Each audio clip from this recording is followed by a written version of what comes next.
Hey everybody, it's Logan Reef here and Ted D'Amico, and today's guest is Dr. Jake Aleck. He was recently at Upstate Spine and Sport in North Carolina, I believe North South, Carolina, South. South Carolina, and he graduated from National a couple trimesters ago.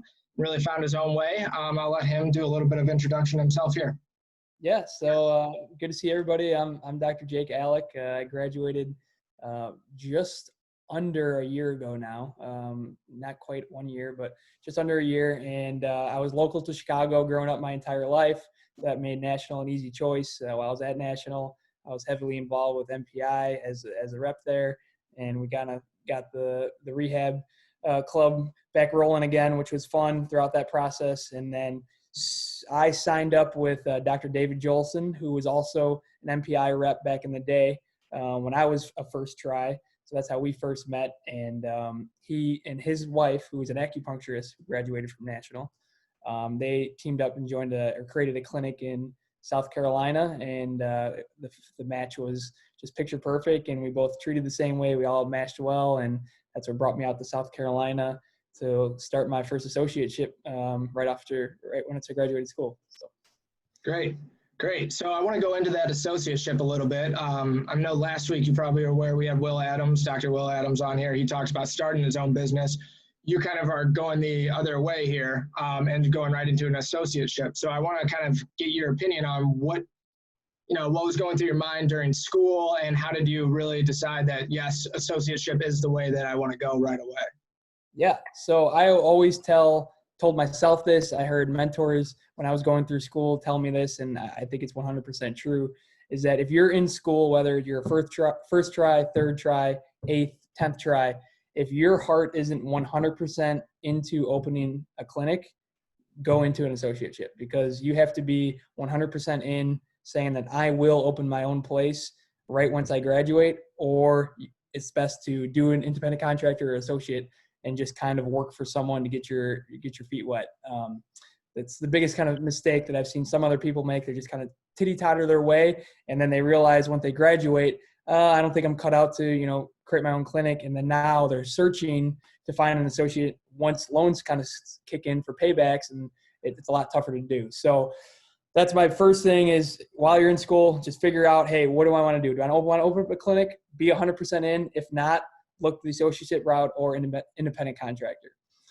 That would be my first just hint at it going forward with that. Yeah, that's good to know, because I think there's a lot of people that kind of have like, I kind of want to start my own. I kind of want to do this. And, you can come up with all these ideas, but as we'll get into later, you're learning about how many hoops you do have to jump through in order to start your own clinic. So it's better if you do get started right away.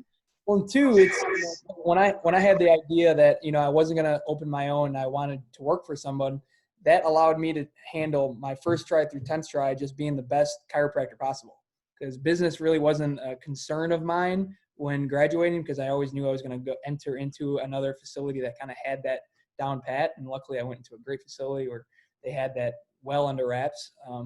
But when it came to throughout school, I was just like, all right, what do I have to do to be the best clinician possible? And then that allowed me to build my attributes up as high as I, wished I could. And then when I did get signed up for, a great place like I did, allowed me to, enter the ground pretty solid into treating patients and provide them benefit, hopefully too, while I was teamed up with them.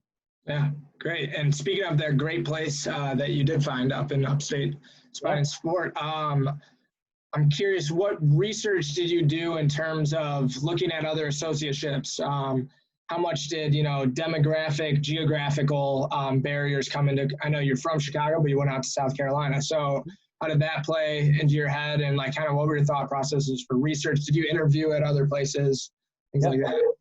Biggest thing for me was, do I like the owners of the clinic? And Dr. Jolson and Fran Jolson were my best friends. As soon as I moved there, I mean, those are the people that I was having dinners with weekly, almost, every couple times a week. And those were not only my bosses within the company, but they were people that I can easily hang out with every day because I just generally enjoyed them as people. So that would be number one. Do you actually like the person that you're going to team up with? It's very important. Number two is, does the clinic have any sort of similarities the way you treat or have learned to treat throughout school?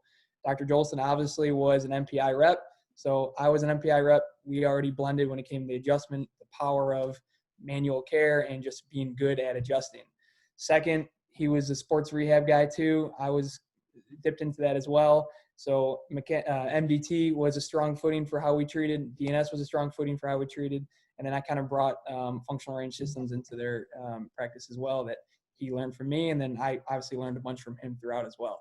So that would be the second thing is just, hey, does the way I treat fit into the landscape of this clinic? If so, and you like the people that own the clinic, I think that's 100% the best two characteristics you can look for in teaming up into a spot to work at. Great. Did you look at other places? Did you like end up interviewing at other places or, kind of speak to that experience a little bit? Yeah, it was more of, obviously in my hometown, I had relationships with clinics that were here, but it was one of those things as I was going through school, I realized that I kind of fit into this different model. Like I treat a little bit differently than what I know this clinic practice is like.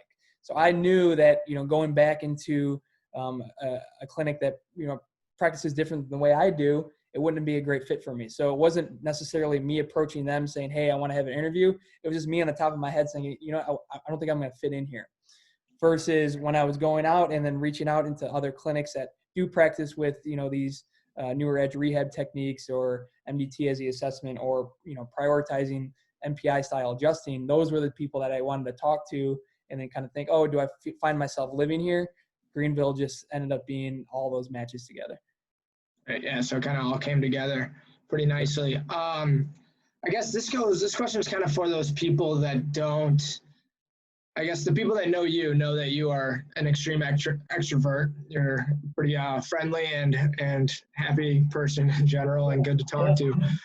For those that are a little bit more shy and maybe don't quite have the connections through, being a MoPal rep or a rehab rep, but they kind of maybe put their trust into school a little bit more, and they don't really have these connections. What do you say to them in terms of how should they kind of go about this whole process and contacting doctors to try to get interviews?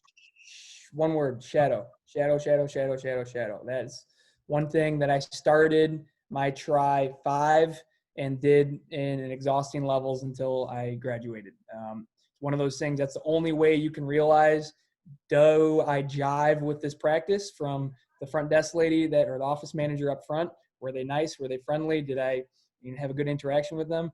How were the assistants throughout the office? How does the doctor treat? Is this something that I like the way they're treating? Do I like the type of patients that are coming into that office? Those are all characteristics when it comes to a practice, and you can't just say group the entire practice on to one thing.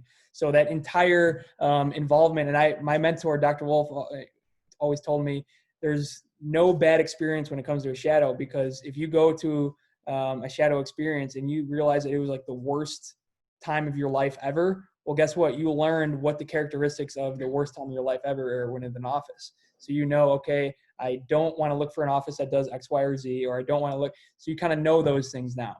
So I was lucky enough just to kind of pair up with Dr. Lotus at the time, who I fall in love with the way he treated. And then that's very much how Dave and I treated down south. So it just allowed me to kind of, just spend time just learning what did I jive well with, what did I really found me exciting or excited me, and then just just kind of narrowed my path of shadowing docs that fit that model more versus just trying everything. But if you haven't shadowed anyone, just go to your hometown or wherever you live right now, just shadow away, and then start writing down what are the things you like, what don't you like, and then start making that path a little bit more narrow.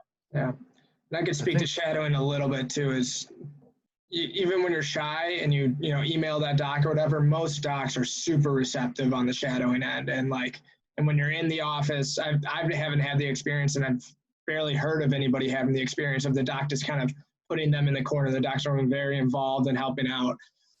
So for those of you listening that are shy, may be worried about that, I don't think it's a real issue to worry about on that front.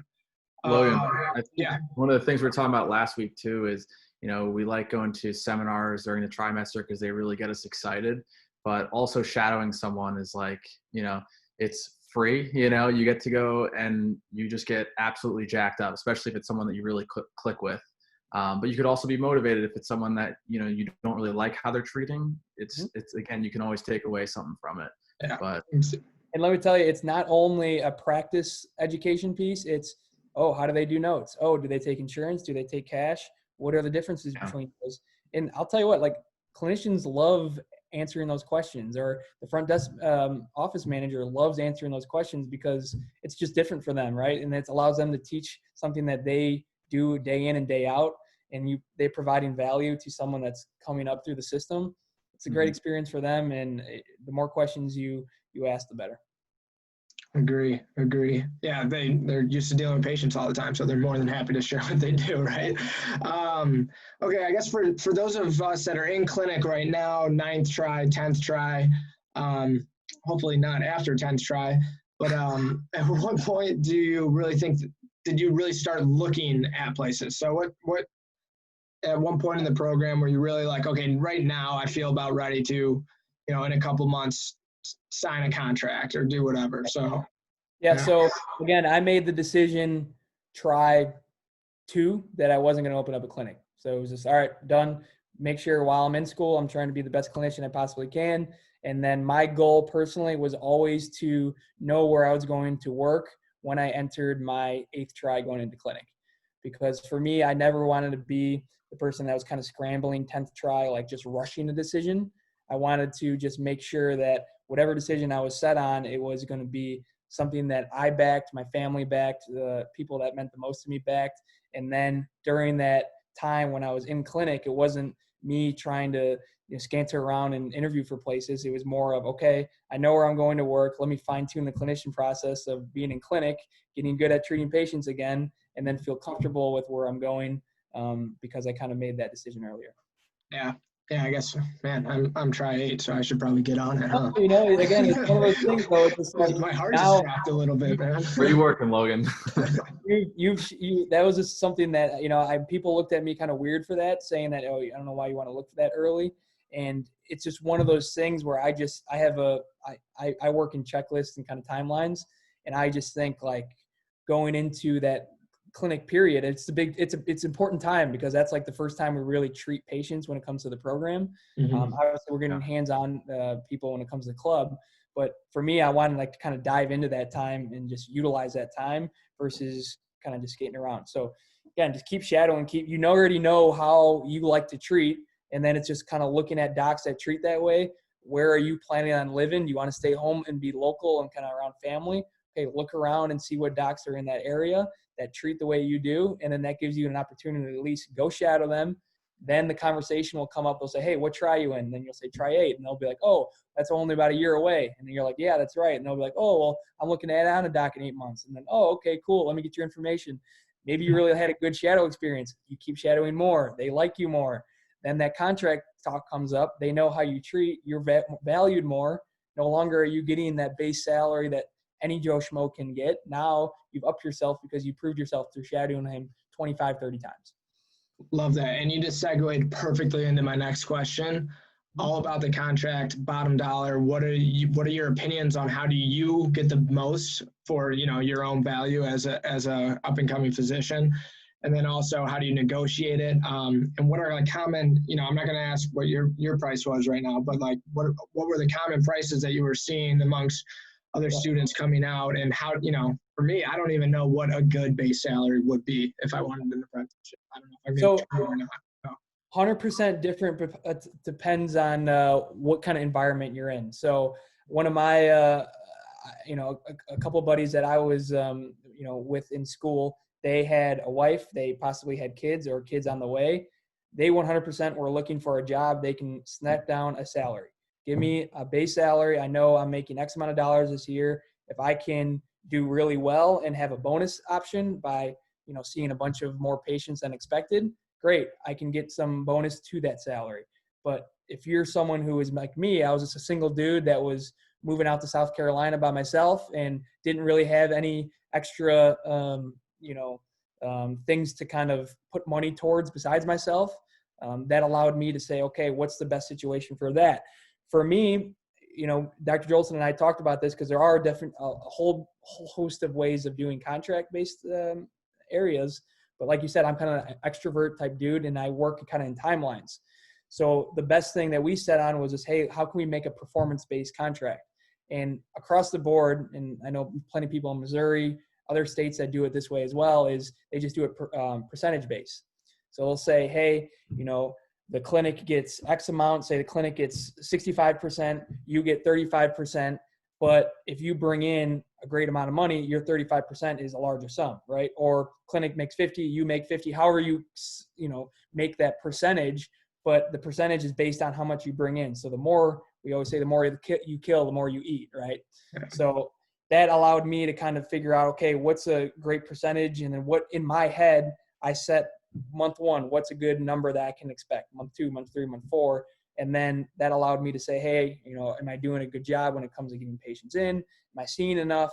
And then Dr. Jolson did a great job with, check-ins with him and I, where it was like every about 2 to 3 weeks, we would sit down and say, hey, how are you doing? How am I doing? Are we doing a good job helping each other, keep you busy?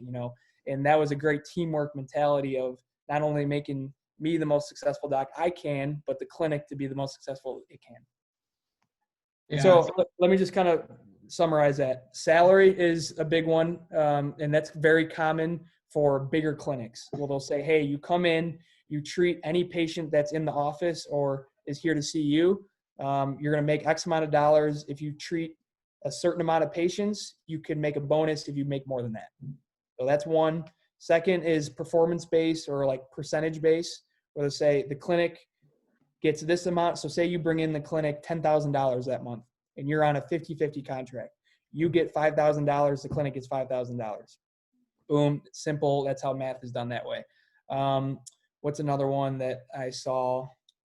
Those are the two biggest. And then there's independent contractor, where it's just like you go in, they act like you're an associate, like you're portrayed as in you work for this company. Everything looks like you're just a normal guy there, but you're just essentially renting space. So you say, hey, I'll give X amount of dollars, and then I just get, all the commission for your patients that you're with. Have you seen anybody with, kind of a salary-based contract? And then when it comes, I guess this kind of leads into my next question anyways, but when it comes into patients coming into the clinic, let's say there's 2 new patients. One new patient is just a random new patient that walked in, saw the sign, thought it looked good. How does that get assigned to you? Or, how does that work in an office when you're kind of bottom of the bottom of the chain, And then also contracts where you're making salary and then you bring in that person, like specifically that said, I'm here to see Dr. Jake Aleck. How does that work? Do you get a certain percentage of that, like a commission-based system? Yep. So it all depends on how fine the details go within it. Some people just say, hey, if you're getting a salary, no matter if it's someone you brought in or someone the clinic gave you, it's treated as any other patient, which sometimes works out great for those introvert type people, right? For me, I want to do everything I can to bring in as many CrossFitters, as many runners, as many all these different people are. So that salary-based idea, I just thought that maybe I would be selling myself short. So going percentage-based, though, is the kind of the opposite, because you could totally chew yourself up by saying, I'm going to go percentage-based, screw the salary, I'm going to make more than what they offered salary. But if you don't perform, you're automatically going to bite, you're going to be, eating less because you're not bringing in, You're only going to make a percentage of what you're getting, right? So that's definitely it all depends on kind of your mentality going out for it. Some people are very eager and saying, I'm confident in what I do. I'm going into an area, maybe you may already know people. You may just be living in an area that you're already practicing at. So great, you have a head start. Maybe think percentage based. Or are you moving somewhere where it's your lifelong passion to live in Utah, but no one in Utah, right? Well, okay, go there, but maybe think about, getting a salary for the first year and then reconsider after year 1. Maybe you're crushing it and you brought in way more than you thought. Maybe go, rephrase that. Some people put in their contract after 6 months that they can renegotiate and make changes however way.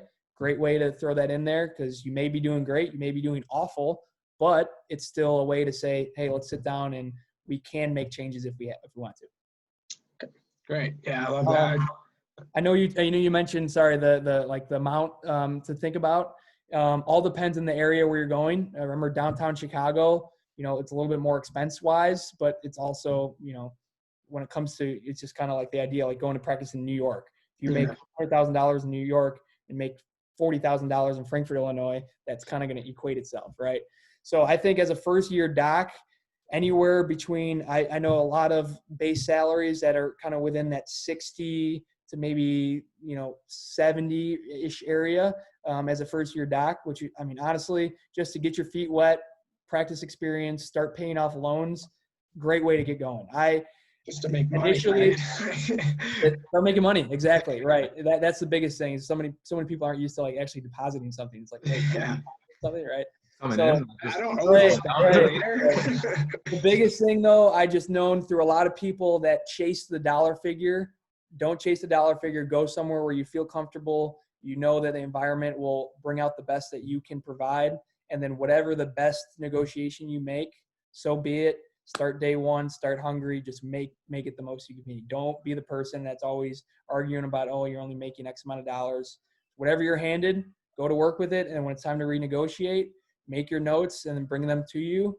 And then, use that time to renegotiate. Don't kick yourself and kind of say, oh, coulda, shoulda, woulda. It's already there. Go, Nice. Great. I like that. Yeah, that really, I think we've exhausted the contract part, but that's always one of my biggest worries is just, I don't know what I'm worth. I like to think I'm worth a good amount, but going into a new associateship, I don't want to get screwed.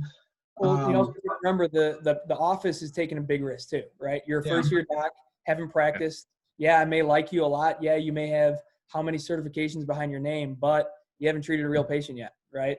So a lot of people have the idea like I'm going to make a crazy amount or I'm worth a crazy amount of money. I've figured out and just kind of talking with amongst my peers with it, it's like you can almost use that first year as your worth. Like, what am I truly worth? How many patients am I bringing in? How many new patients am I bringing in? Am I successful when I treat my patients? Am I keeping them within, or are they just doing one patient visit and gone? Use that as a self-judgment. And then when you go enter those talks with your boss, you should have an idea of like, oh, how was that last month? Like you should have an idea. It shouldn't be them saying, hey man, like you screwed up. And like, whoa, really? I screwed up? It's like, you have that idea. Like, hold yourself accountable. Yeah, great. So I guess that leads to my next part about while you're working in, a practice and you're a new apprentice or associate. People always say, I want to start as an associate because I want to learn a business model. I didn't learn enough in school. I'm not comfortable starting my own business, all those other things. And I want to learn a business model. However, how much, I guess Dave is a unique person and he's been great to you and, Dr. Will last week, but how much did he actually, kind of walk you through certain things and show you kind of how you're going to start a practice if you wanted to do that later, and like how to run you through billing and marketing and the EHR system and stuff like that. So how much? Let me answer this question. Hold on. With one of my favorite quotes ever by one of my favorite authors ever. Author is James Clear. He wrote the book Atomic Habits. This is one of the lines from the books. It's the third time that this book been mentioned on this out of 3 talks. And it's incredible. I live by it every day. So this is perfect. There's 3 levels of employees. Level 1, you do what you're asked to do. Level 2 is level 1 plus you think ahead and solve problems before they happen. Level 3 is level 2 plus you proactively look for areas of opportunity and growth in the business and figure out how to tap into them, right? So it's just kind of like a continuum, right? You can be a level 1 or you can do level 1 plus more, or you can be level 2 and do plus more.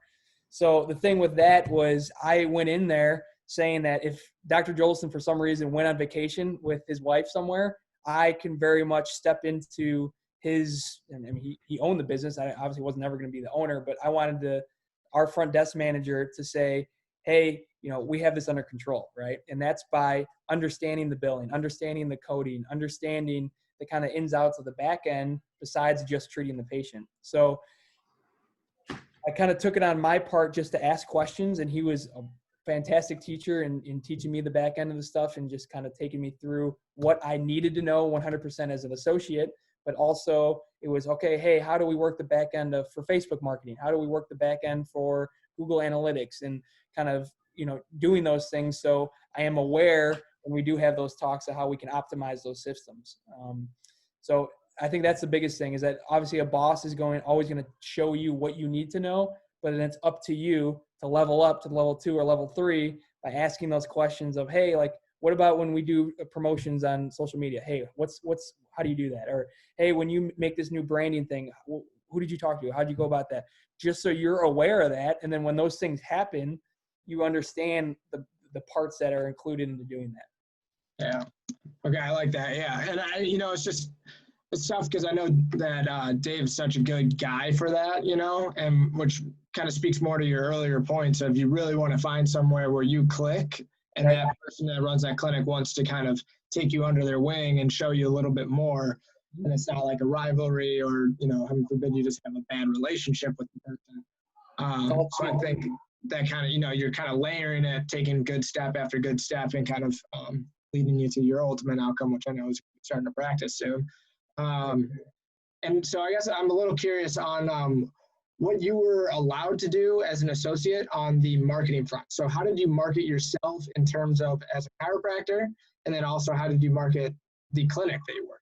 I feel like you kind of have a little hand in both. So I'm curious how that worked. Yeah, so this is big, and I kind of went about this, and I'm actually happy the way I went about it, because you could go about it 2 different ways. So I was down in Greenville every so often, even during times where we were on break in between trimesters, because I knew I was going to work there. So I'd go down there for those 2 weeks breaks. I would, live with Dave and Fran and just kind of be one in the area. And I made an initiative to never introduce myself as Dr. Jake Aleck, even one before I was a claimed doctor, but then even after, I always introduced myself as Jake Aleck, because I wanted the people to, one, understand me for who I am and like me for who I am. But then eventually it always comes back to, oh, like, what do you do? Then that's when I tell them, versus you can be the guy that goes into the gym and just like, hey, everybody, my name is Dr. Jake Aleck. I like, no one cares. Like, who, like, if you are someone who's a teacher at a high school and they say, hey, I'm, Fred, and I teach social studies at Liquid High School. It's like, they don't do that. But for some reason, doctors, really good point. particularly chiropractors, always think that they need to introduce themselves with like what they do right behind them right after. It's like, no. And I got this from Dr. Ulm. He's the one that taught me this. He's like, just go in there, be a normal guy, just train, be likable, and eventually it's going to come back around. And I did that 100% when it came to the running clubs, the CrossFit gyms down there, and just any gym that I worked out at. It always eventually came around that eventually it's like, hey, like, oh, why'd you move down here? Oh, I came down here to work at a clinic. Oh, what type of clinic? Chiropractic clinic. It always comes back around. But you do have to have that initiative of having a conversation. Don't be the person that's kind of looming in the back. Like, I was just always going up. Any way I can make someone take advantage. Someone was wearing a Bear hat. Hey, you're a Bear fan. Great. Talk about Chicago. Came back around. What do you do? I'm a chiropractor. Hey, someone was wearing a Rogue shirt. Oh, you like Rogue? I like to work out. Boom. Talk about it. Comes back around. What do you do? So just any way you can think of a way to start a conversation, start it, keep going with it. It always circles back. So it sounds like you were doing a lot of kind of grassroots marketing in terms of getting involved in that community and kind of showing face. You're a Miami guy. I'm sure you know the term facey.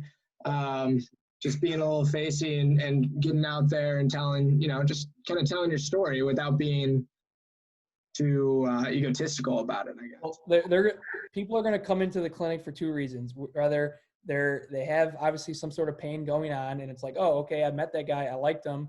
He can do both of those. I can have a good conversation with him and treat it.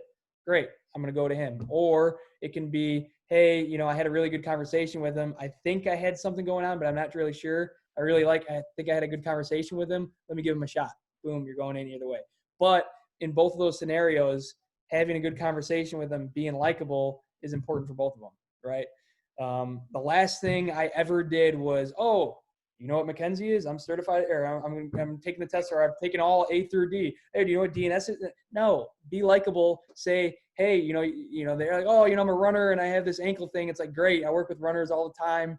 I'd love to have you come in. Oh, really? You treat ankles? I thought you just do spine stuff. No, we're all full body. Like, it's just, you create that persona and just be likable, and just eventually, I always had my cards on me. And then if someone asked, or they said, hey, I'd like to get a hold of you, boom, here you go. It was never, here's my card, right? Read it. Come in. No, it's not that. So. Great. Yeah, I like that. That's the mentality I took. Everyone could go a different way. It was just, for me, it was conversations, and, I shadowed Dr. Yoav. He's an MDT teacher down in Miami. Yeah, he's a physical therapist down there. He went and he just started doing talks in grocery stores and like coffee shops. He would just put his stuff up. He put a book, and literally anyone that was sitting there that even just wasn't even like engaged with him, they would eventually turn around and be like, "Oh, what's this guy talking about?" And then it became an every week thing where he would come back and talk about what is low back pain, what is neck pain, and then it became like an actual thing where people expected it. But it's just that starting out of just getting out of your comfort zone just a little bit, trying something that isn't just behind a computer, behind social media, and just getting your face out there and being likable. I like that. Yeah, I like, and I think that comes easy for somebody like you as well. Just kind of being yourself. I think Rich talks about that a lot. Just be yourself. You're going to attract the people that like you, anyways.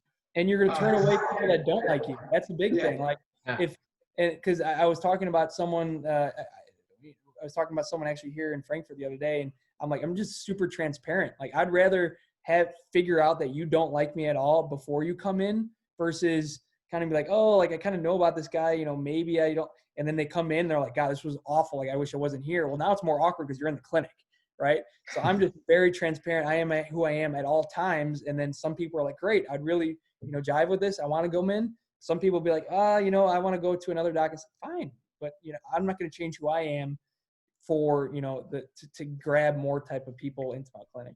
Yeah. Clinic, right? I like that. I got a question. I asked this to Will last week, and I'm curious what your thoughts are on how you approach it. So it's similar to grassroots marketing, but when you set up booths and you set up tables, which I'm sure you've been doing, right? Mm-hmm. At local gyms or wherever, running marathons, half marathons. One, where do you find those? So like, where online do you go specifically to find a marathon or a biking club or whatever? And then two, when you are there, what is like your typical booth vibe and feel? So like, what do you do? Do you do an assessment? You can't adjust them there. You can't treat them really. So what kind of things are you doing to try to get those people to like you and come into your clinic? So I'll go about this two different ways. For us at Upstate Spine and Sport, we had a great tent booth setup. I mean, they had top of the line tent logos all over, flyers, table covers. I mean, it just looked state of the art. So for us, we had, how can they get in touch with us? How can we get them on the schedule? That's the biggest thing, because in the end, you can meet all these people, and if your back end stuff makes it difficult for them to schedule an appointment, it wasn't really worth it. So for us, we fine-tuned how we did this over the months and realized, okay, how can we make it as easy as we can to get people, once we talk to you, you can just have a conversation with someone. You kick it off. You've been talking for 20 minutes. Hey, like, I would love to come in. Like, where's your guys' clinic at? Hey, we're right over here. Sign this paperwork. We'll shoot you an email. We'll get you on the schedule. Great. Boom. Or, we had a schedule on our phone where we can just plug it in, take their info, and then shoot them an email confirmation that they're in the book. I like that. The biggest thing was, one, being likable, just being able to talk to people. And then two, the ease of them getting on the schedule, make it easier for them versus, okay, I met you, now you have to go to our website, and then maybe I have to call you. It's just, if it's harder, it's going to be that much harder for them to get on, and they're not going to do it.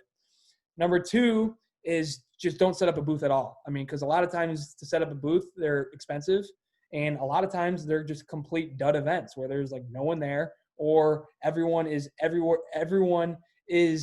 anywhere but the booth side. So you can have an event where the booth you're set up on the outside and everyone is total opposite area of the booth. So you're just sitting there just like, holy crap, this is a waste, right?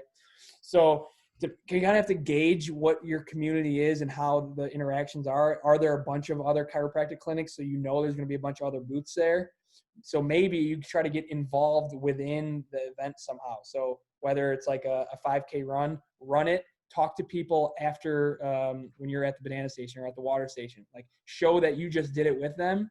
And the best thing for runners is to show, hey, my chiropractor is a runner too. Boom, you kick that off. Great. Now you have that connection without even having a booth, right?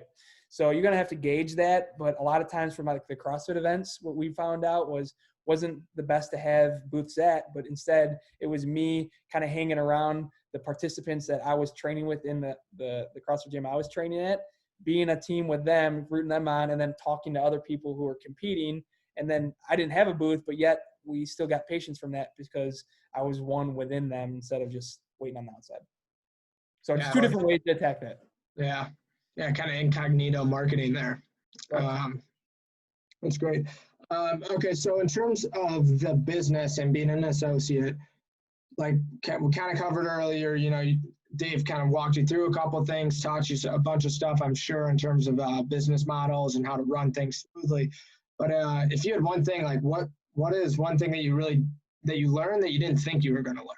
Like that you were like, wow, I totally missed out on this. Like, thank you. 100% is the management of another doc, right? Everyone thinks that, I at least thought that, man, I can go in and I can, kind of do my part to just be the best associate that he can for him. But no matter what, you haven't been there before. Like you haven't not been into a regular clinic treating patients. So when it comes to getting your licensure, hey, I've done this before. Let me guide you through doing that. Hey, you need to get your malpractice insurance. Hey, how do you do it? Like that management of just him saying, hey, this is what you have to do. This is the timeline of it. You got to get on this. Like there's so much back end stuff besides treating patients that you have to be aware of. And then when it comes to treating the patient, that's the easy part. That's what you've done throughout school. So experience is absolutely priceless. So anyone who you can team up with that's been in the trade for 2 years, 3 years, 5 years, 15 years, whatever it is, and they are continuing their education and being good at, staying up to the times with that experience is priceless, and you're going to benefit a whole host of amount because of their guidance and kind of showing you the ropes of what to expect and how to manage that. Right. I like that a lot. So in terms of students going through the chiropractic program right now, all of us are kind of struggling with the same things, right? Lack of confidence, maybe too much confidence, maybe just not enough skill. But then there's also the business and future aspect of it all. So what's one piece of advice you would give to any student that's just struggling through the program in terms of what they want to do for their future? How do you motivate them with just one word, one phrase here to keep them going? Shadow. That's the biggest thing. You can read as many books as you want. You can practice as much. Again, it's all on a relative spectrum, right? You can be the greatest adjuster in the world, but if you are awful at talking to people, doesn't matter, right? You're never going to see patients. You can be the best talker in the world, but be awful at treating patients. You actually may have more success than the person that's just good at adjusting, right? Because, you guys have seen. Been done before. Right, exactly. So I would say, hey, assess where you're at. If you're someone that's very confident with adjusting, you feel like, you've done that. Obviously we know we have to practice that continual every day and continue to get better at that, but maybe work on those people skills that you are clearly unaware of, or that your friend has told you you're unaware of. Create circles of, hey, accountability circles. I'm big about that. Even with my peers that I'm with, I kind of always test them. I get, hey, after this COVID thing, what's one thing that you need to work on? And it puts them on the spot, like looking at me like, why the hell are you asking me this? But it makes them think about it. And then I'll text them, 5 days later, be like, hey, you're doing this. And they'll act like it was just something I was just killing time with, but it's important, right? So creating those friend circles, and I know everyone at school has those friend circles to have, and all our buddies are aware of. John is very bad at his anatomy, or, this person is very bad at talking to people, or this person just isn't confident in speaking to people. Well, be vocal about that and test them, and, just try to encourage them in any way you can. And I think just putting that all together is going by shadowing, because you'll be exposed in some way, right? You'll realize that this doc is talking about knee anatomy that you have no idea about. Well, guess what? You're going home and opening up netters that night to not be stupid the next day, right? Or not be unaware of that the next day. Someone where you just got totally caught off guard on a conversation where you're just like super awkward at. Well, guess what? Practice talking to yourself in a mirror. Like I've literally done that before. I've talked to myself in the mirror and just had a conversation, and then allows you to like think of weird things, because in the mirror, if you stop talking, the guy in the mirror stops talking too. So you have to think of something else to talk about. And that happens all the time, where you'll be, treating a patient and they'll just be shy, or they just won't be open to talking, and you'll have to think about something crazy. One of the things I usually like to say is like I asked you, Ted, like, well, how was your week? They'll come up with something that they was happened to them in a great way or a bad way, and boom, you can carry on that, So just shadow kind of exposes you into things that you can, or you're very good at, or things that you need to work on. And then I would say make an accountability group, or just yourself if you have to get better at those things. You know that, oh, go on. Just to add one point, you kind of said this earlier too, is like, finding what you're interested in, whether that's a seminar or a technique or something, and then networking with those people. Like you said, like that's kind of how you found where you wanted to work, or just like more opportunities to shadow, but just the like-mindedness and those groups, those accountability groups, right? Like I feel like it'd be a stronger bond if it's like you're all really interested in DNS or MDT or Mopal, like whatever it is. Mm-hmm. And then you have that to kind of like hold you guys accountable and push you further. Yep. Chase the environment, not the figures. That's what I always kind of told myself, right? Chase the environment that you want to be around, not the amount of money that you want to make. The accountability group thing kind of just reminded me of that scene in Fight Club when he's driving. He's about to take the wheel off, or the car off the road. He's like, what do you want to do before you die? What do you want? I don't know, man. Always goes back to Fight Club. Oh, it's so relevant. What did you do this week, Ted? What did you do? What are you going to do after COVID? My sternness kind of goes up and down depending on so, I've been a part of one of your accountability groups with the daily cars, and remember that. I know. And some people fell off, some people did it, and I got an iPhone now, by the way. That was one of the main pushers to get me an iPhone. That was rough. Enjoyed life.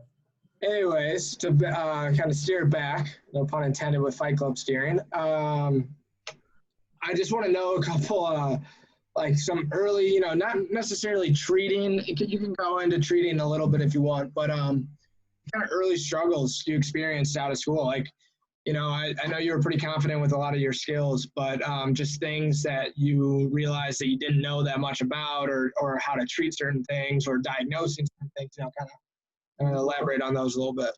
Yeah. So for me, we kind of ran these things within our back end of the office. Was who are patients that we're doing really well with, who are patients that we're kind of struggling with, right? When we ran the demographics of, what are patients that you're actually continuing patient care with, and, you're finishing those treatment plans, or what are the patients that really were kind of new patient and out, or, maybe one visit and they didn't come back. Who were they? And then maybe why did that happen? For me, it was the younger athletes 100% was flourishing with, and honestly, like the older people of, older generations, maybe 50 and up, I did a really good job with. But for some reasons early on, like the 30 to like late 30s, early 40s moms, just for some reason I wasn't jiving with, or it just, I felt like we had a good connection in there. But when we looked at the numbers, those were the people that weren't continuing care, or they're kind of falling off. So we handled this in two different ways. In the office, Dr. Jolson was really good with that demographic, 30, 40-year-old moms. And so we said, all right, any new patient that is that demographic goes to Dr. Jolson. Great. Our clinic is learning from the figures and making sure the patient is in best care. For me, it was, okay, how the heck do I get better at that, right? So how I took that initiative, and I actually never told Dave this, but in all of the workout areas, so I worked out really at Cycle Bar, this place called Metabolic, and CrossFit Gym, is that whenever we were grouping up with people, I always grouped myself up with 30 to 40-year-old moms. And I just made myself realize, what am I not doing, or what am I not talking? So me talking with them and just getting new talking points and kind of seeing what the trends were in that age group, then allowed me, I think, to finish off, when I was treating down there, a little bit more confidence in talking to that age group, and then, just kind of gauging what was I missing, what was I doing right. But again, it was my initiative to say, I need to figure this out, even though that we were doing a great job at the office of making sure that problem was fixed by giving Dave those patients.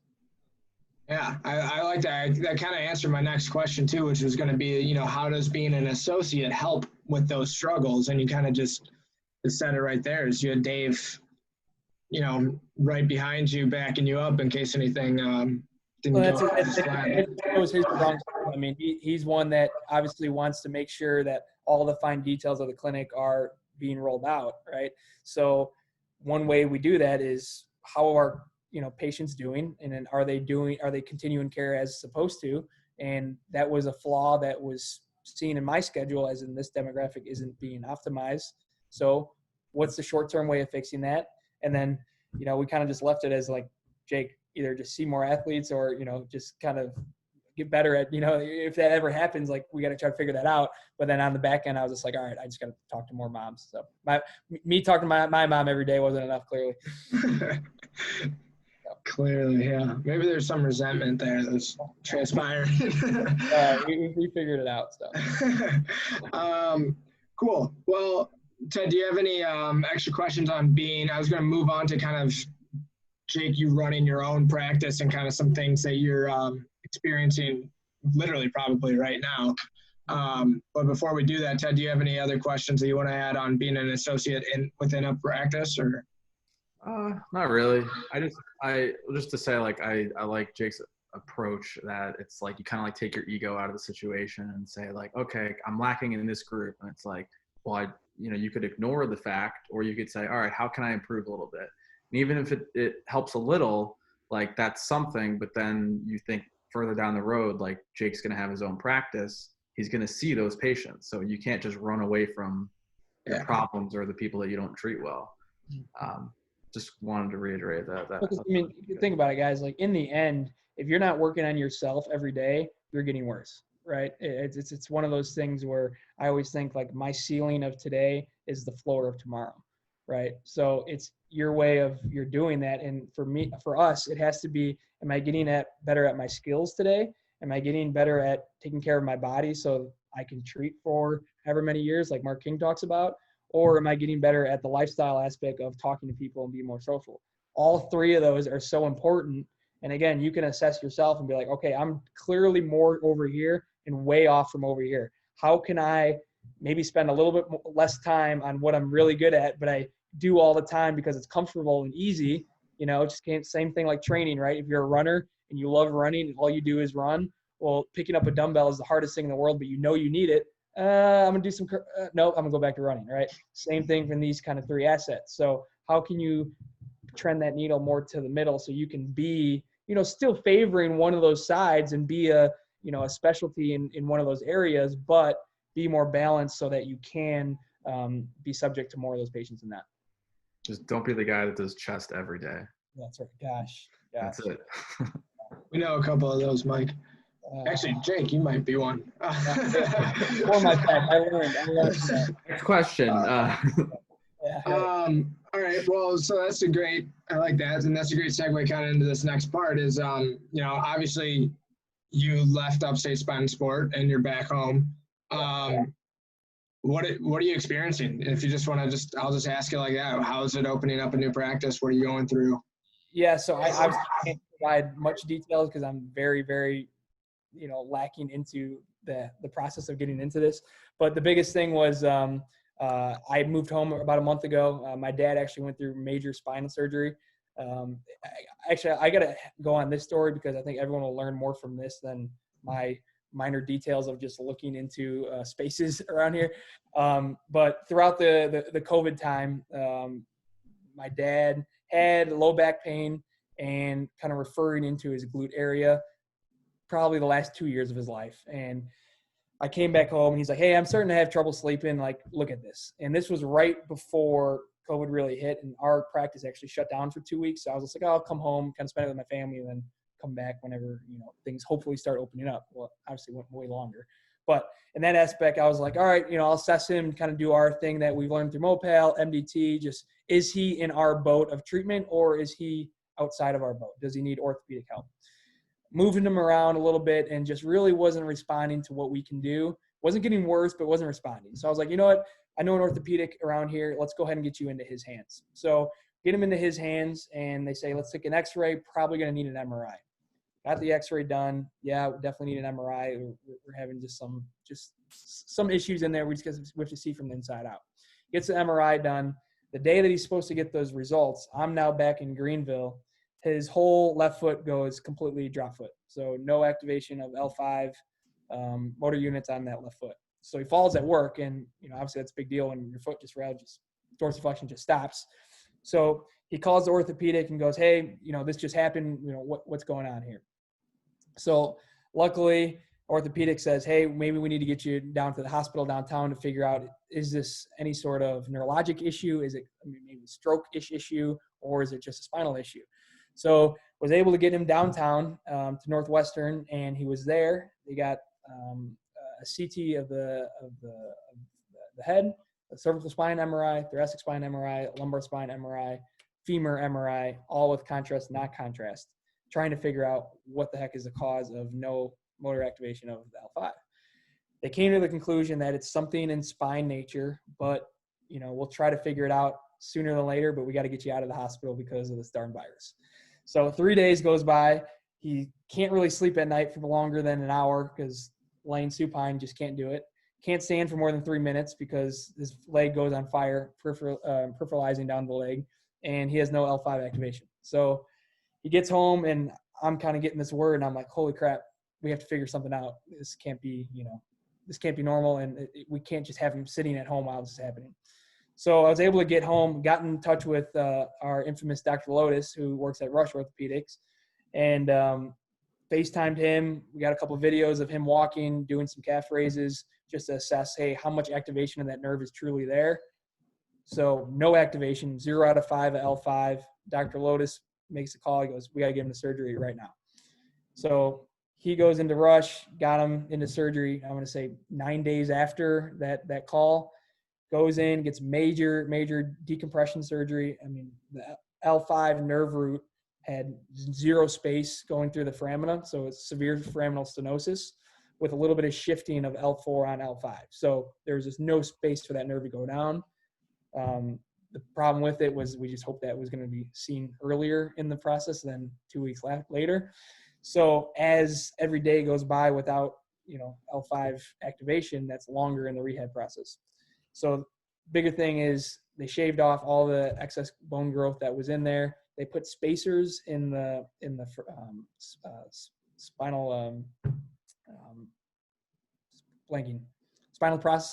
spinous processes. So if the 2 SPs were closed like this, they spaced them open, so then the foramina were had more room for the nerve to flow. So it's actually a new age procedure on that, so it's less invasive instead of like a fusion instead of a fusion or like a laminectomy or something like that.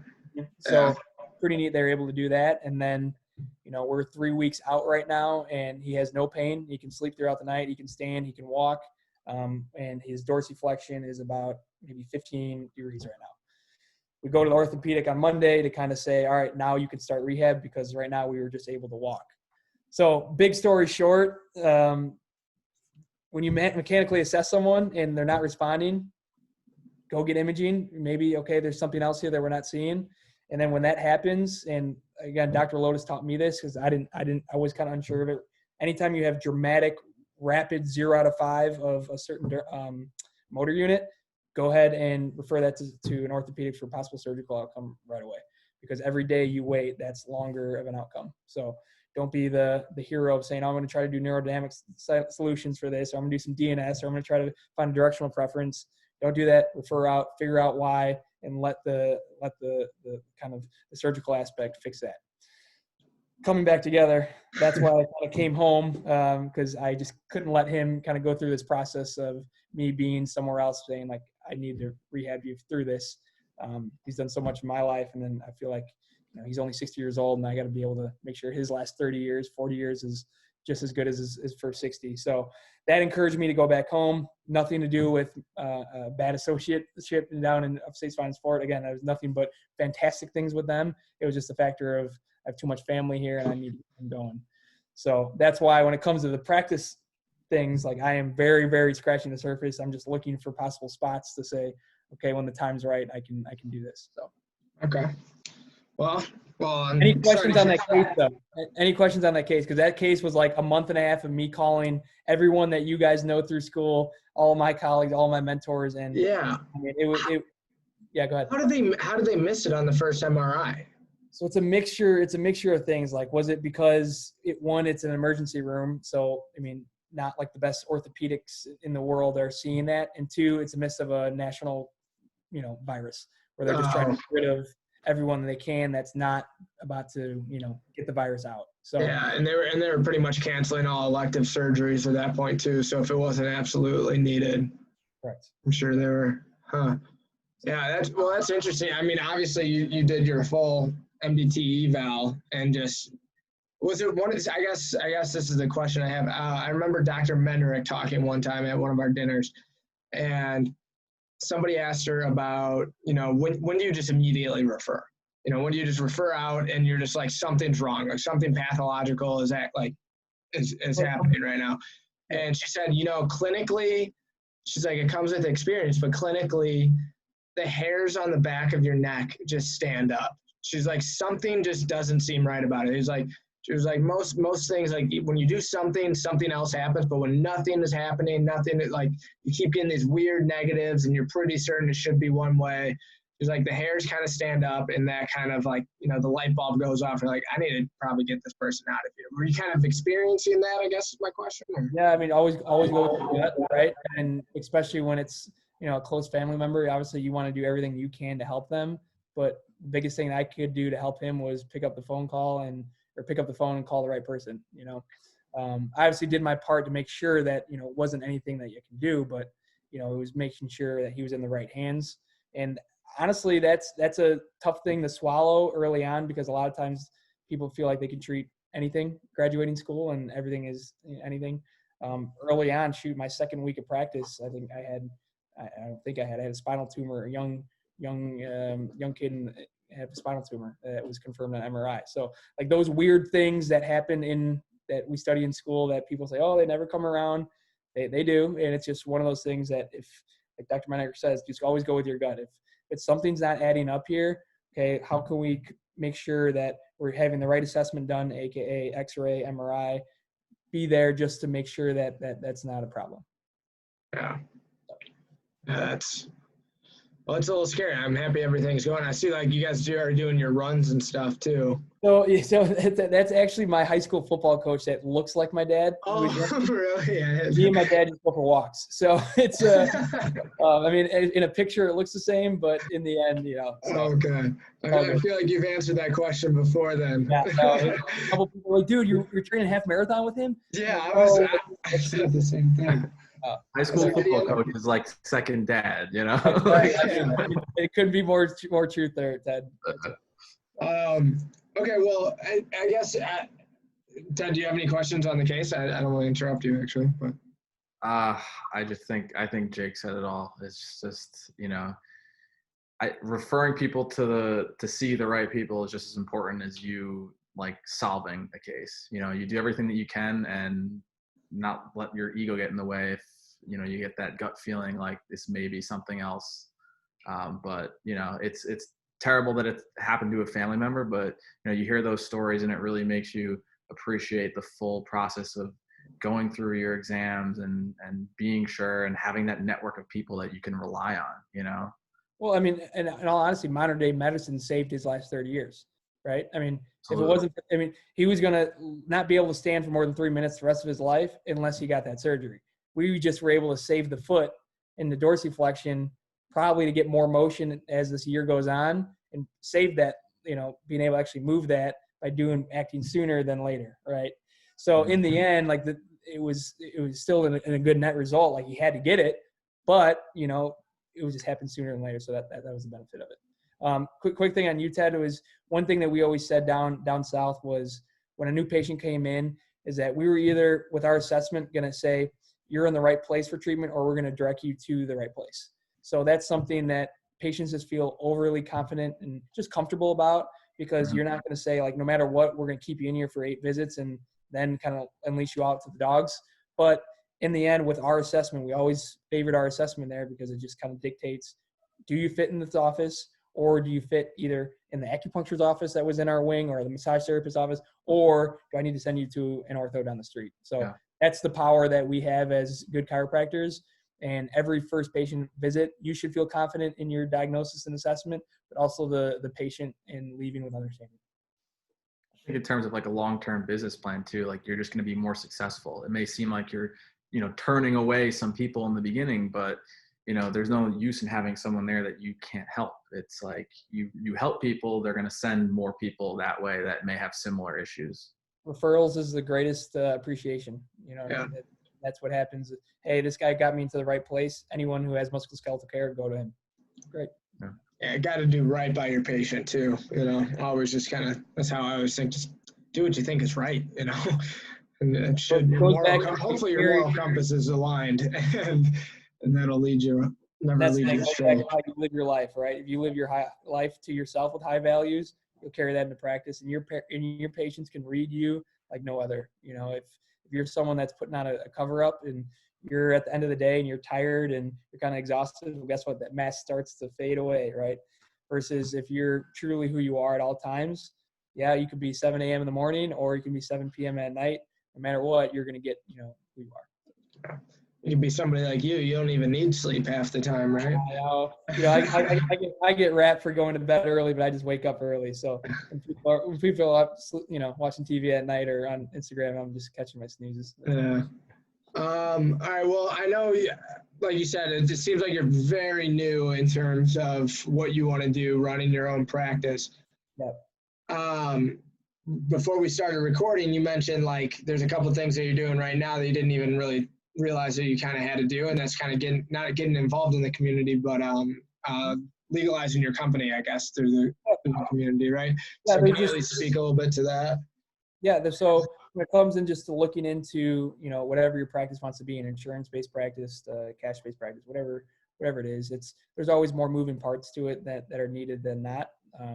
So, is your company insured? Do you have licensure for your town, your state, all this other stuff that is more than just treating the patient. So again, this goes back to when you're someone in school, understand 100% know what you want to do. If you want to open up a practice, be 100% in. And then I'm spending my last year of school talking to other professionals of, hey, what's the best way, most efficient, and the most safe way of operating practice? Boom. Now you can spend that time in school doing that instead of, okay, I've graduated. Now I'm going to open up. Okay, well, now you have so much time to, go during that time. So for me right now, I knew that I was going to move home in just 100% pursuit of just helping my dad out. And then just as time goes on, I go, all right, once he starts to get feeling better, I'll just look into, what I want to do. And right now it's just, okay, what is my business going to be called? At least get that figured out and then try to find a spot to do that. And that's the kind of the minutiae you're going through now. So very, very, very lower order and bottom of the bones right now. But just like anyone else, I'm reaching out to people that I know well and, obviously using my mentors to kind of guide me and, take advantage of the people that you've met over the years. Take advantage of the people that have graduated and opened up their clinic. Like talk to Will, talk to Anthony Kopp, talk to Ardenberg, who have all done that, and say, okay, what have you learned to do? What have you learned not to do if you want to go that route?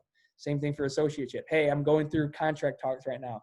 Jake, give me the cliff notes, or what's one thing I should go into that talk, being aware of, right? Always go into talks with notes of that, what you thought about, cross them out as you go and make sure you covered them all, and then have that notebook for what you discussed in that meeting, because there's nothing worse than leaving a meeting like, shoot, I wanted to talk about this, but I forgot to because I didn't bring my notes in. And then, that conversation could have went one way or, made a U-turn because you mentioned that one thing. So always be prepared and just think, before and after going through that. Yeah. To anybody, if they're still listening to this at this point when they're watching the recordings, I really hope that one thing I've always preached about club, and it could be any club. It doesn't have to be Mopal. It doesn't have to be rehab. It could be whatever you're doing. Any part of the community that you're involved in, just realize the connections that you're making. That was one thing that always attracted me to Mopal so much was I met the 5th, 6th, 7th tries when I was a first try and was able to talk to them, pick their brains a little bit, find out, I had no idea who to shadow. I had no idea what MDT meant. I had no, and just having those conversations really just gave me so much more education on things that I don't know if I would have learned if I just stuck to the curriculum at school. So I really just hope that people understand the value of other people, I guess. and hang out with the people that you want to kind of emulate, right? You are a product of your environment. I don't know the research study on it, but it says whoever the 3 people you hang out the most with, you are, like 60% closer to actually having those qualities that they possess. So just look around you and say, who are those people I'm close with? Who am I talking to the most through text message or through online? And is that the people that you want to be around? Is it a group that you kind of level up and kind of, grow up together with? Or is it, hey, I need to find a new group? Totally up to you.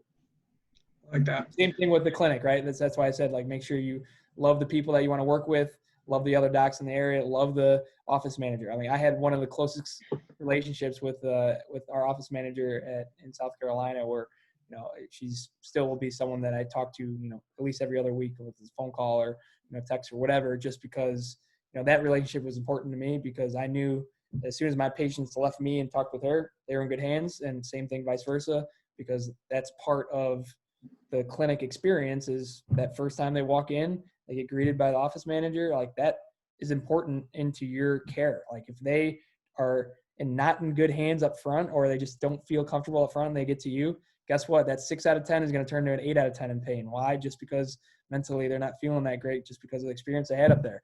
Versus if they love the front desk person or the office manager. I mean, our office manager was fantastic. Everyone came in talking to them, having great conversations. By the time they came back to me, I mean, they probably forgot about their elbow pain because their conversation was so great up there. You know what I mean? And that's what all matters when it comes into the circle of the office. And that was something that Dr. Jolson did a great job of, is hiring the right person and, just making sure that the entire environment of the office was the way that they wanted. Great.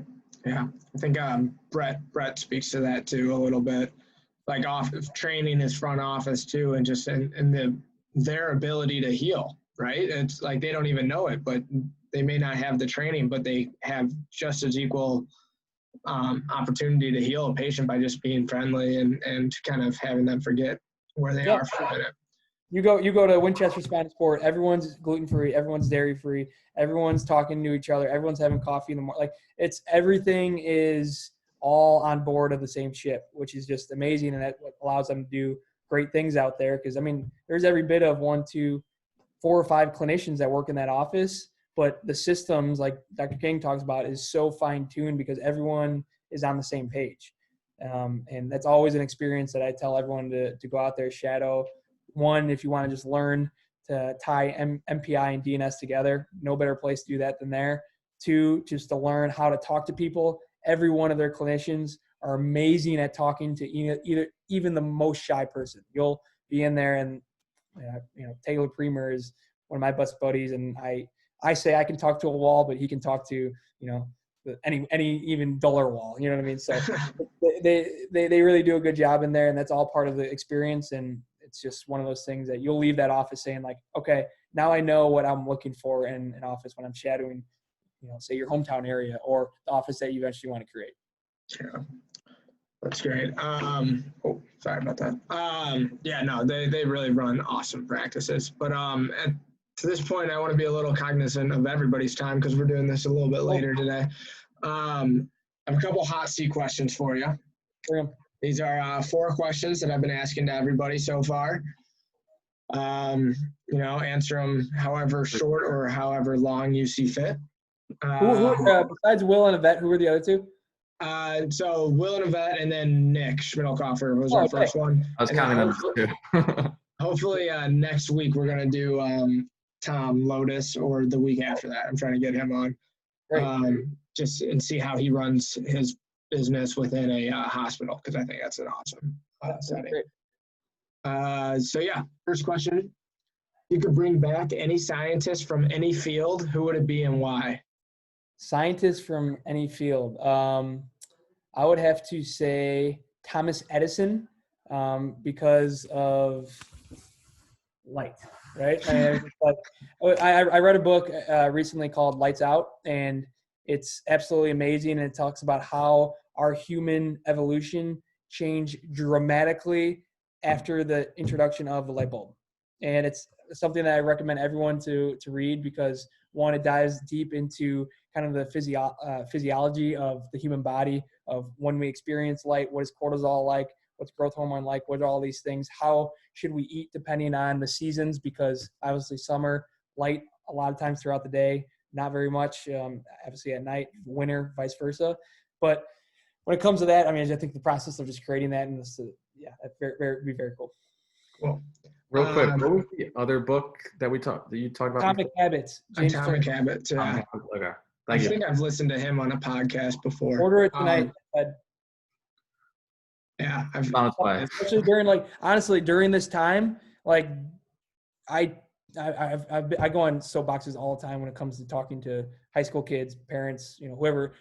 This time is like the greatest time to instill either really good habits or get rid of really bad ones. Or you can do vice versa and just completely turn your life upside down by doing everything that you don't want to do, but it's easy because during this time, so during this time, you're spending more time with yourself, your significant others, your family. You can either say, okay, I'm going to become a better person leaving this, or I'm going to become a less better person. But again, you only get better or you get worse after day by day. So one of those books is just all about, one, instilling better habits in your day, but also how to get rid of the bad ones. And a lot of those times, those have to go hand in hand in order for good habits to happen. Okay, so next question is, who is or was the person that influenced your professional career choice the most? Professional career choice. So Dr. Wolf, he was my mentor when it came to becoming in the chiropractic field. I went to Miami of Ohio to become an orthopedic surgeon. I wanted to work on, that's right. So I played football there. I wanted to do shoulders or hips going through school. I tore my pec muscle bench pressing. No pun intended there, Ted. Every day, I told you. Yep. So I tore it and then had to get the surgery for it and got infected twice while it was healing. So I had to get drainage surgery twice. And it was just absolutely horrific. After that second drainage surgery, I did all of my rehab back home with my chiropractor in Frankfurt. And it was just the coolest experience for me because it allowed me to see what he does from the beginning of the day to the end of the day, because I was in there twice a day. Who were all the patients that he was seeing? Kids, older adults, pre-surgical, post-surgical, all those different landscapes, versus me, I was in school just to do surgeries. I was just like, oh, well, that's kind of lame. I'm seeing people when they're at that road versus trying to prevent them from going into there. So that was definitely my biggest mentor when it came to getting me into all this. And then that just exploded the list of current mentors that I have once I actually started the profession. Did you have Dean Smith at Miami? Sure did. Yeah, he was a big. He actually just won an award for something of something he researched. Yeah, like one of the top chiropractic researcher award. Yeah, of an hour maybe. Okay, what is? I think I know the answer to this one. What is one book that you have read that has changed your life for the better? So, Atomic Habits wasn't necessarily. It was bonkers to me because it was like, oh my God, this is something that I do literally every single day. But it was just kind of packaged into a way of just writing it and fine tuning the things that maybe I wasn't, optimizing. So that's why it was so cool to me, because every page I was like, yes. What? I didn't do this, and move on. Second one is the 5 a.m. Club. Awesome book because it's all about how you can prioritize that 4:30 a.m. wake up or 4:45 a.m. wake up to 6 a.m. So it kind of gives you a 5 a.m. to 6 a.m. how to optimize that time, and you just crush your day after that. That's something that I instill still every day. Like even with me not really working right now, I'm still waking up super early, getting on that good habit of waking up early, instilling, doing something productive during that 5 a.m. time, and then allows me to get through my day to say, hey, something comes up family-wise, something comes up, with this call or something. I already prioritize what I want to do at 5 a.m. I always say nothing in life gets in the way at 5 a.m. So it's either you versus you, or you just don't do it. And then you can kind of live your life that way. So time do you go to bed, man? Phone is off. No, I never see my phone after 9 p.m. So I'm usually in bed by 9:15, 9:30. 4:30 wake up. Yeah. Cool. But quick tip, research tip here. Schmiedelkoffer will be happy with me going to PubMed on this one. They showed that not necessarily how many hours you get at night of sleeping is the most important, but it's the rhythm that you're sleeping on. So if you get to bed and wake up every day at the same point, that's why like people when they're older, they generally can only sleep 5-6 hours because they've just been on the same rhythm for the last 30 years that they're good with that. So for me, I was like, I'm really, really efficient at waking up at 4:30 because I get X amount of stuff done before the rest of humanity wakes up. What time is like a good time where I can still be socially up enough throughout the week, but yet like still go to bed somewhat early? And 9 p.m. has been just like, I put my phone on that bedtime thing. So it just automatically at 9 p.m. just no notifications go through. And then I'm just that guy responding to people at 4:30 as soon as I wake up. I literally program 15 minutes of my day into like Instagram and like messaging. That's why like every day people are like, dude, why are you posting at like 5 a.m. in the morning? I'm like, because I literally like post and then I put it away for a little bit. So I just kind of people always get at me like, dude, like just waking up and you see it was you that started that like 2 years ago. Like I just woke up and saw like you ran 4 miles, lifted and read a book and now you're here. Yeah. So again, that works for me. Some people love working late at night. Like Dr. Lois loves working late at night. And he wakes up in the morning like around 6-7 o'clock and then maybe gets a run in and then goes to work. So it just find your rhythm and then just keep instilling that. If I'm texting somebody at 4:30 a.m., it's probably because I'm up at 4:30. Yeah. Only person you're texting at 4:30 is Uber to pick you up. Yeah. All right. Last you question. Need that book, Last question here. Excuse me. If there's one mystery of the body you can solve or know the answer to, what would it be and why? There's one mystery to the body you can solve and know the answer to. What would it be and why? So, like, for instance, mine is consciousness, because we don't fully understand it, and yet we are fully conscious beings. Yeah. It's tough to say. I would say decision making / motivation. What kind of makes people? What makes one person tick? What makes that other person tick? Because for me, I always say like your mental mindset is 100% like what allows you to get something done or what you can prioritize or whatever the heck you're doing in life. It all starts up here. And I always kind of, whenever I meet someone, I try to say like, how can I get this person to essentially level up, right? Or if it's someone that, I'm a good buddy with, I haven't seen them in a couple of years, where are they at right now? How can I attack them to kind of, get them into either working out a little bit more or eating a little bit more right, or just kind of optimizing their lifestyle. But everyone's different. And that's why the more people that Dr. King talks about this all the time, the more people that you treat, the better your clinician you're going to be. I think Carl Levitt's famous quote is, he'll be the greatest physician he'll ever be the last day he treats somebody, because at that point he's seen the most amount of patients he's ever seen. So same type of story. The more people that you can talk to and just kind of experience, then you can kind of see, okay, this patient I really have to dive into just talk therapy with. This person I really have to just be amped up and give them just vocal motivation. This person is more of just show them that they're really good at accomplishing small things and then gradually expand on that, right? Everyone's different, but for me, I always wish like I can kind of like just see what exactly is like their thing and then I could just attack that, but that wouldn't make it fun, right? That's not life. It wouldn't, but it would be easier. That makes sense though. Like you guys like all read that, like there's always like, even thinking like your mom or dad, like they both like get excited or just, something in a different way. I just wish, if you never met them before, like what's a faster way of like reading that? Because that's all patient care is they come in with some sort of pain. We know that active approaches are the greatest thing that we can to facilitate faster results in the body. Well, what's the best way to show them or get them to do that movement at home or do this exercise or correct this position that you're faulty in at home?